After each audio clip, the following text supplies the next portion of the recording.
안녕하세요. 2학년 친구들. 귀에 쏙쏙, 실력은 쑥쑥 즐거운 수학교실에 오신 것을 모두 환영합니다. 오늘은 그동안 배웠던 덧셈과 뺄셈의 관계를 알아보며 실력을 쑥쑥 키워볼까요? 덧셈식을 뺄셈식으로 나타내보고요. 뺄셈식을 덧셈식으로 나타내보는 활동을 해봐요. 자, 그럼 덧셈과 뺄셈의 세계로 출발합니다. 우리 귀여운 물개가 있는 동물원에 가볼까요? 물 밖에서 물개 6마리가 놀고 있고요. 물 안에는 4마리의 물개가 놀고 있어요. 그럼 물개가 모두 몇 마리인지 덧셈식으로 나타내 볼까요? 네, 모두 합치면 6 더하기 4는 10으로 나타내면 되겠네요. 자, 그럼 이번에는요. 물 안에 있는 물개는 몇 마리인지 뺄셈식으로 나타내 볼까요?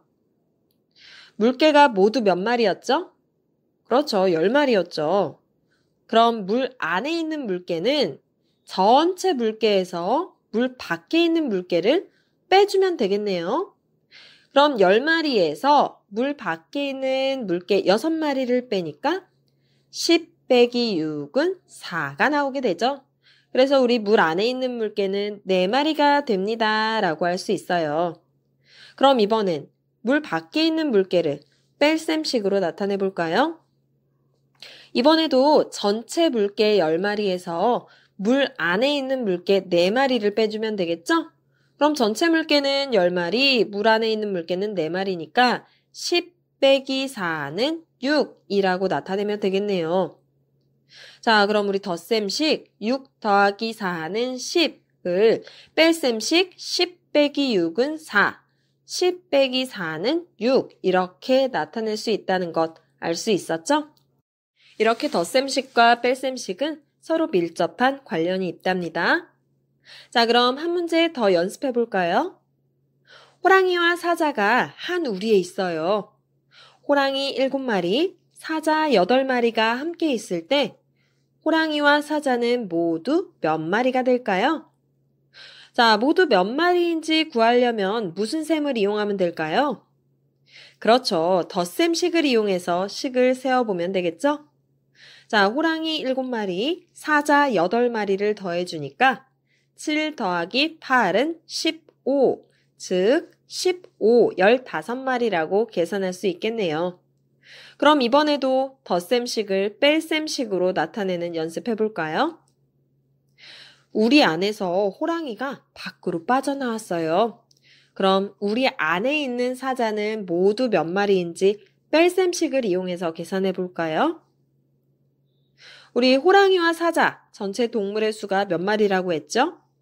그렇죠. 15마리라고 했죠. 이 중에서 호랑이가 빠져나갔다고 했으니까 더해주어야 되나요? 빼주어야 되나요? 네, 맞아요. 빼주어야 됩니다. 그럼 15마리에서 호랑이 8마리를 빼주니까 식으로 나타내면 15 빼기 8이라고 할 수 있겠네요. 자, 그럼 답은 7. 그래서 사자 7마리가 나왔습니다. 라고 할 수 있겠죠? 자, 그럼 반대로 이번엔 사자가 우리 밖으로 나왔다고 생각해 볼까요? 그럼 전체에서 사자를 빼주면 되니까 전체는 15마리가 되겠고요. 사자는 7마리니까 15 빼기 7을 계산해 주면 되겠죠? 자, 15 빼기 7을 계산하면 얼마가 나오나요? 그렇죠. 8이 나오죠? 그럼 15 빼기 7은 8입니다. 해서 우리 앞에서 나왔던 덧셈과 뺄셈식 서로 연결되어 있다는 것 알 수 있답니다. 자, 그럼 이번에는요. 귀여운 미어캣을 만나러 한번 가볼까요? 우리 귀여운 미어캣은요. 땅굴을 파고 숨는 특징이 있어요. 미어캣이 모두 9마리 있다고 하네요. 근데 미어캣들이 다 숨었나 봐요. 다들 어디 갔지? 지금 5마리밖에 안 보이네요.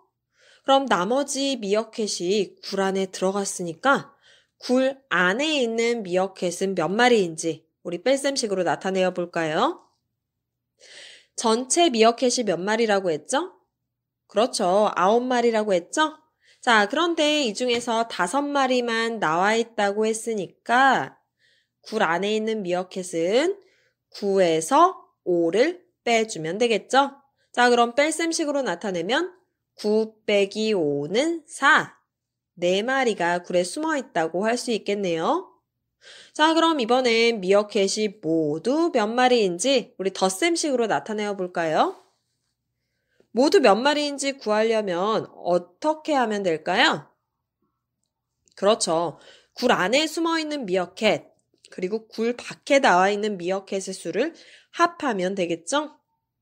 굴 안에 숨어 있는 미어캣은 4마리, 굴 밖에 나와 있는 미어캣은 5마리니까 4마리와 5마리를 더해서 9마리라고 할 수 있어요. 자, 또는 순서를 바꿔서요.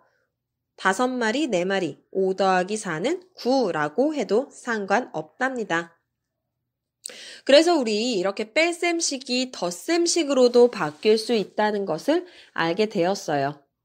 그럼 잘 이해했는지 한 문제 더 풀어볼까요?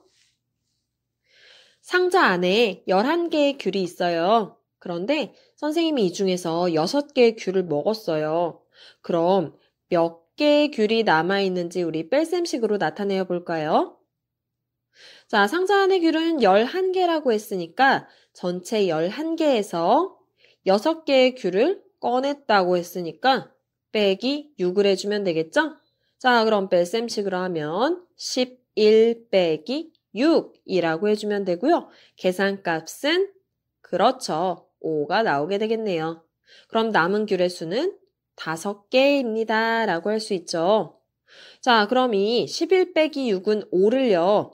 2가지 덧셈식으로 나타내어 볼까요? 자, 뺄셈식을 덧셈식으로 바꾸어 볼게요.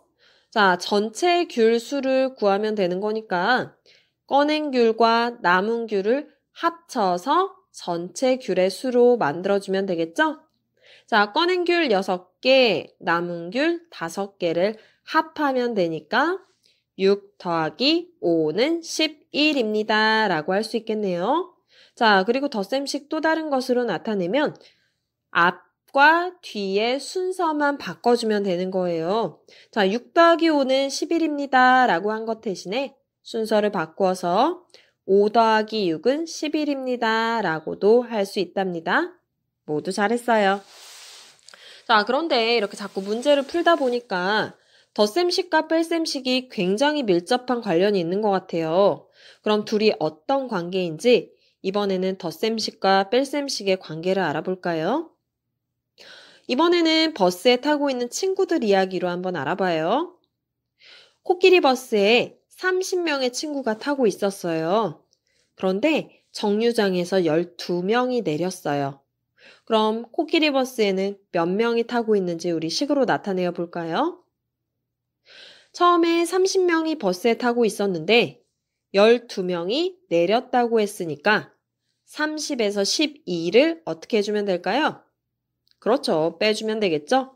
그럼 뺄셈식으로 나타내면 30 빼기 12는 18이 되겠네요.